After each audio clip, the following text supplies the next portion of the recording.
I wanted to play with you about a process that I've been working on and had some amazing results with, and see what comes out of that. So let's talk about what the vibrational components of it are, because if you're having success with it, then it is vibrationally accurate. Yeah, it's okay. So we'll talk about that. So 60 days ago, I had an epiphany, right? And I said, and it's ridiculous to say it because you've been telling us so many times in so many ways, and I finally was like, dummy, I get it, right? So I said, I'm going to, for the next 30 days, I wrote out a calendar, and I said, for 30 days, every day, I'm going to look at this calendar, and I'm going to write down the things that I'm doing to make sure that I stay happy. Here's the things that I like to do. Here's the things that get me in that positive place. And it forced me, early on, it was a struggle because I forget, oh yeah, the calendar, I got to go do something to make me happy, which sounds crazy. But started to do that, and after a while, it picked up momentum.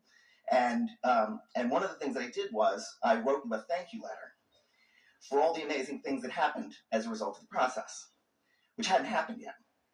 And so every day, twice a day, I would read that letter, picturing the hot seat and me reading it, or me saying it to you as if it had already happened.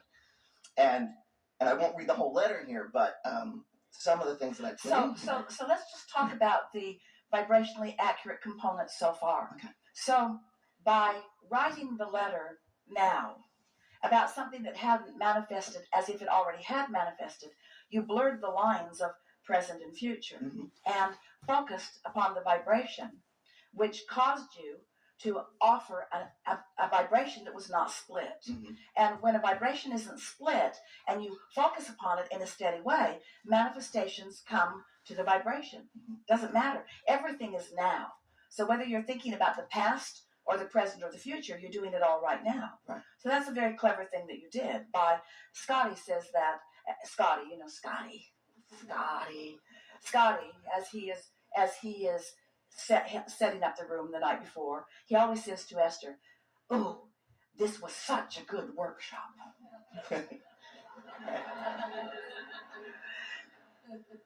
At first, his implication was, I've gone into the future and I've seen what you've lived.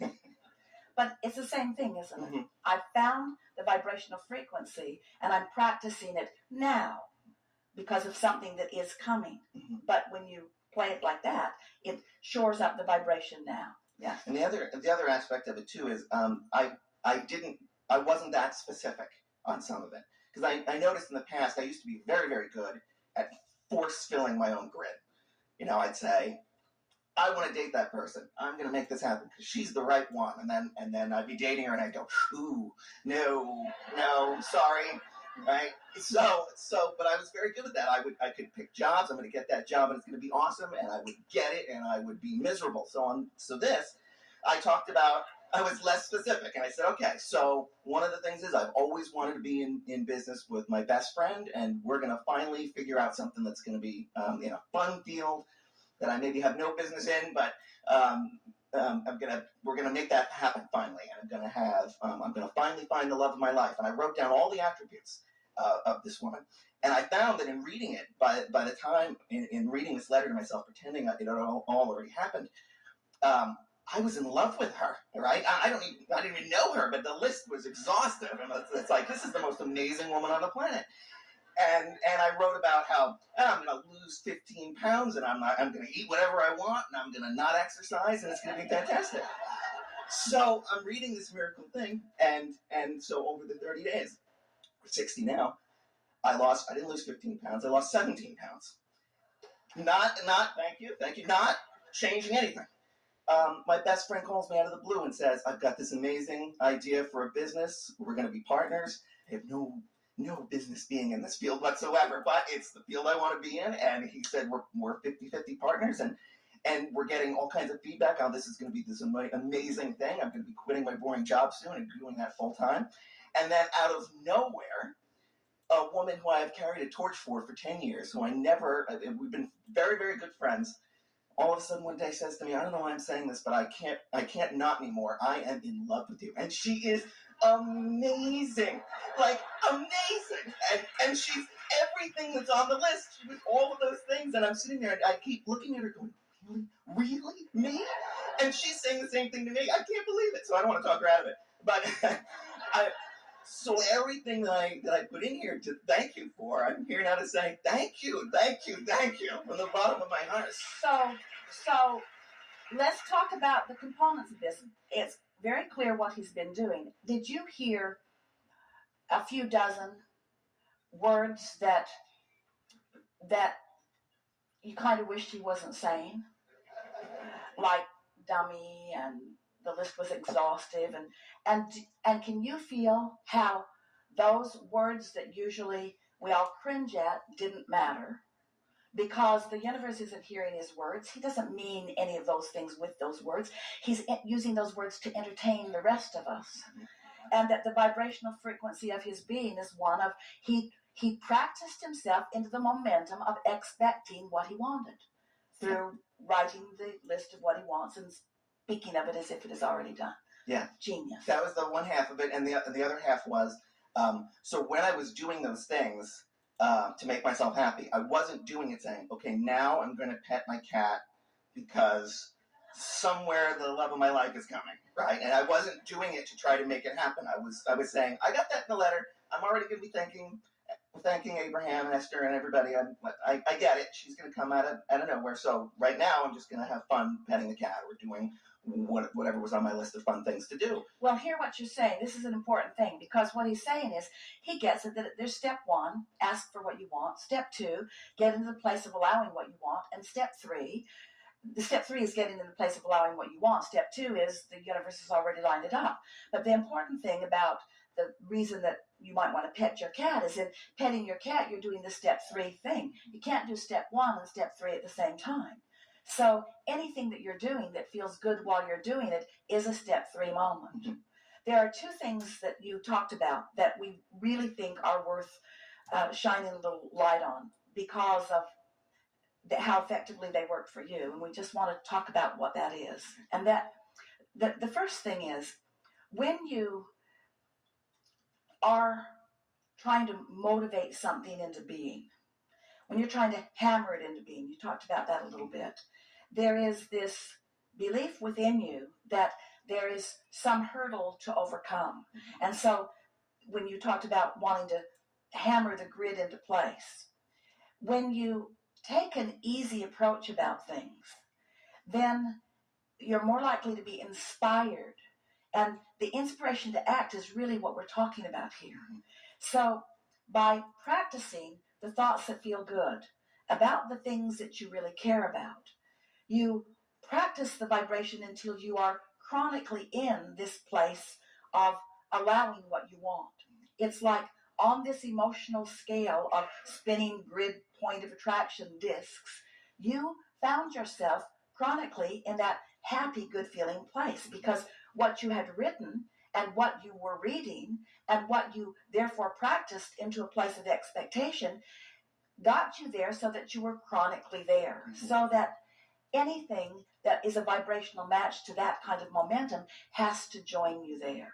So we just want to point out the difference between being there and attracting up to where you are things that match it, as opposed to being in a place of trying to make it happen and trying to push things along. It's like pushing a noodle.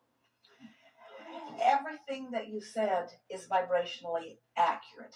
Everything that we felt from you while you said it is vibrationally accurate. Good. Okay, good. So what next? More of this? Because I also feel now I know I can't even imagine what they are, and I'm not trying to imagine what they are. I feel like, okay, the thoughts of, I am now a result of the thoughts that I had in the past. I'm already having thoughts now that are creating new things. Well, what's going to happen to you? This is the answer to your question, what's next? Because you ring the bells of a lot of people in this room, because many of them and around the world have things on their list that are not yet fulfilled. So the idea of taking that list of things wanted and focusing it in to manifestation is an exciting thing. In other words, it's nice to fill in the gap. It's nice to bring the partner that you want to be with to you, and it's nice to attract the means of dollars, and it's fun to attract the dollars themselves. In other words, we get how these manifestations that you were describing are thrilling. We felt how thrilled those were who were listening on your behalf.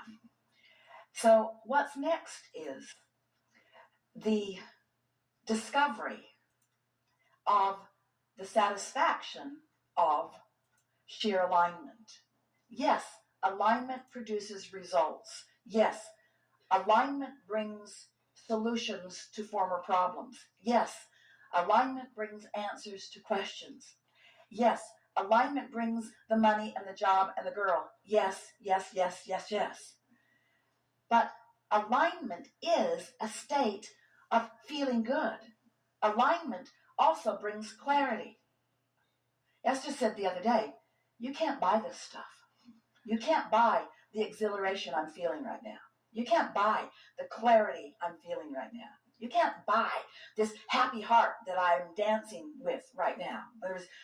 And so what's next is a sustained realization, a sustained actualization of being in a place of not split energy. We've been saying to you for a while that you have sifted through enough contrast and launched enough rockets into your, what we call your vibrational reality or your vortex of creation, to keep you busy for 20 or 30 lifetimes. In other words, you really don't need more experiences in order to identify more things that you want. But life becomes so sweet when you are now harvesting those things that are in your vortex, like the girl, like the job, like the money, like all of the things that you want, but like the clarity, like the physical well-being, like the exhilaration, like the love of life, like the sense of value, like the sense of personal pride, like the feeling of patriotism, like the feeling of well-being, like the feeling of worthiness. In other words, you're going to start resting in this vibration of just knowing who you are. It's like pushing the reset button. It's like returning to the precise, pure vibrational state you were in when you emerged into this physical body to begin with. Only now you got a vortex full of things that you have handpicked, detail by detail, life experience by life experience. And now you're in the place of not just receiving well-being, you're in a place of receiving specific well-being, specific to the choices that you've been putting on your list. It's nice to be there. Fantastic. Yeah, really good. Thank you. Can I get a good, really, really good from you?